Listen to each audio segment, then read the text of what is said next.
Hello. Hi అండి. బాగున్నారా? అందరూ బాగున్నారా అండి?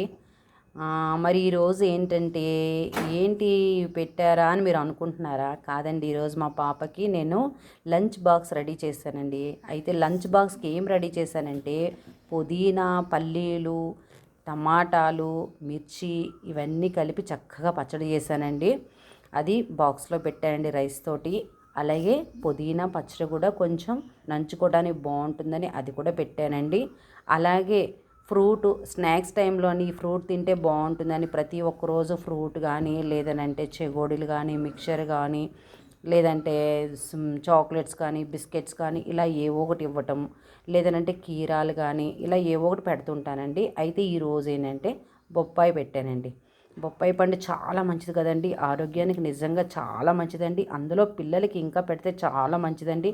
జ్వరాలు రాకుండా కూడా జ్వరాన్ని కూడా తగ్గిస్తుందండి. అంత ఔషధ గుణం బొప్పాయిలో ఉందండి. దాన్ని తినటం వల్ల మన స్కిన్ కూడా చాలా గ్లోగా ఉంటుందండి. చాలా కలర్ వస్తామండి.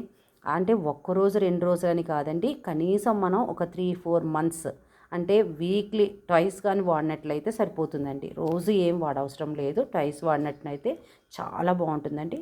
తర్వాత అన్ని విధాలుగా మరి మోషన్ ఫ్రీ అవడానికి బాగుంటుంది. అలాగే దగ్గులు జలుబులు ఇలాంటివి జ్వరాలు రాకుండా కూడా కాపాడుతుందండి ఈ బొప్పాయి.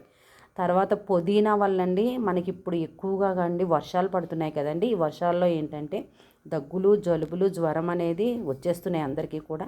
సీజన్ మారింది అని అంటే వెంటనే ఏదో ఒకటి వచ్చేస్తుంది. అందువల్ల ఏంటంటే ఈ పుదీనా కొత్తిమీర కూడా అండి చాలా ఔషధ గుణాలు ఉన్నాయండి. మనము మెడిసిన్ తెచ్చేసుకొని తగ్గట్లేదు అని చెప్పి వేసేసుకునే కంటే అండి మన ఇంట్లో మన ఫ్రిడ్జ్లో ఉండే వస్తువులే మనం ఉపయోగించినట్లయితే అండి మనము ఆరోగ్యంగా ఉంటామండి, అనారోగ్యాలు రావండి, మనం హ్యాపీగా ఉండొచ్చండి. నేను ఇవి చేసి పెట్టానండి. అలాగే మీరు కూడా మీ పిల్లలకు చేసి పెట్టండి. అలాగే కామెంట్స్లో ఎలా ఉంది బొప్పాయి అనేది నాకు తెలియచేయండి. సబ్స్క్రైబ్ చేయండి మర్చిపోకండి. అలాగే లైక్ చేసుకోండి.